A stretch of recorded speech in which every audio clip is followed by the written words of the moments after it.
PID அறிமுகம். இலங்கையில் தகவல் தொழில்நுட்ப இளமானி வெளிவாரி பட்டம். Bachelor of information technology external degree programme. இலங்கையில் கொழும்பு, மொரட்டுவை என்ற இரு பல்கலைக்கழகங்களில் வழங்கப்படுகின்றது.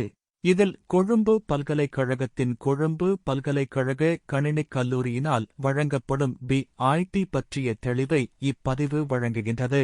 அதில் அதிக தொழில் வாய்ப்பு கொண்ட குறுகிய காலத்தில் 3 வருடங்கள், ஒப்பீட்டளவில் குறைந்த பணத்துடன் 75,300 முடிக்கக்கூடிய ஒரு பட்ட பாடநெறியாக இருப்பினும், கடினம் என்ற கருத்தியல் போதிய விளக்கமின்மை என்பதால் குறைந்தளவு மாணவர்களே, அதுவும் மிக சொற்பமான தமிழ் மாணவர்களே இச்சந்தர்ப்பத்தை பயன்படுத்திக் கொள்கின்றார்கள். அதனால் அவர்கள் மத்தியில் ஒரு விழிப்பை உண்டாக்கி அவர்கள் பட்டக்கனவை நனவாக்க உதவுவதே இப்பதிவின் நோக்கம். குறிப்பாக வெளிவராத உயர்தரப் பெறுபேறுகளுடனும் இப்பட்டப்படிப்பின் பதிவிற்கு விண்ணப்பிக்கலாம். ஆனால் இப்போது உயர்தர பரீட்சை முடிவுகளும் வெளிவந்துள்ளமையால் அதை பற்றி யோசிக்காமலேயே அனைவரும் பதிவிற்கு விண்ணப்பிக்க முடியும்.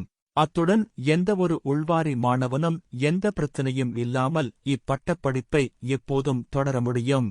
இதற்கு வேண்டிய அடிப்படைத்தகைமை க.பொ.த சாதாரண தர பரீட்சையில் சித்தி. குறைந்தது 3 திறமைச் சித்திகளுடன் அவற்றில் 2 கணிதம் மற்றும் ஆங்கிலத்தில் இருக்க வேண்டும் என்பது மாத்திரமே. அத்துடன் நீங்கள் க.பொ.த உயர்தர சித்தி 3 பாடங்களிலும் எந்த துறையில் இருந்தாலும் நீங்கள் நேரடியாக பதிவிற்கு விண்ணப்பிக்க முடியும்.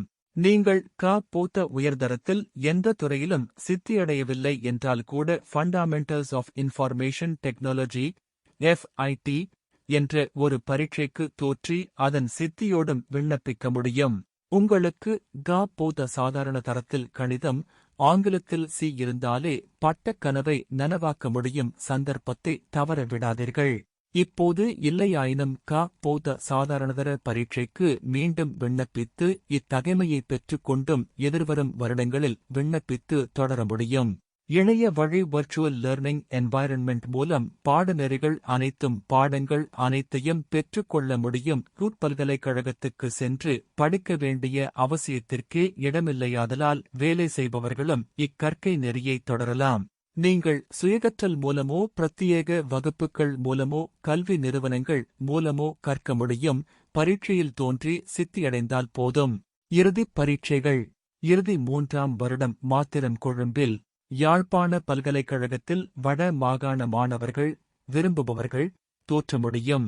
முதல் வருட பூர்த்தியுடன் டிப்ளோமா சான்றிதழும் DIT, 2வது வருட பூர்த்தியுடன் உயர் டிப்ளோமா சான்றிதழும் HDIT, 3வது வருட பூர்த்தியுடன் பட்டச் சான்றிதழும் கிடைக்கும் BIT. வருடந்தோறும் 2 நிகழ்வுகள் சான்றிதழ் வழங்கும் விழா, பட்டமளிப்பு விழா என 2 நடைபெறும். அதில் சான்றிதழ் வழங்கும் நிகழ்வில் DIT, HDIT சான்றிதழ்களும் பட்டமளிப்பில் BIT பட்டச் சான்றிதழும் வழங்கப்படும். இதனை வைத்து 2 வருடத்தில் நீங்கள் மாஸ்டர்ஸ் டிகிரியும் செய்ய முடியும். எனவே க.பொ.த சாதாரண தர சித்தி அதில் கணிதம், ஆங்கிலம் உள்ளடங்கலாக குறைந்தது 3 சி இருந்தால் இவ்வரிய சந்தர்ப்பத்தை தயவு செய்து தவறவிட வேண்டாம். நன்றி. Website link in description.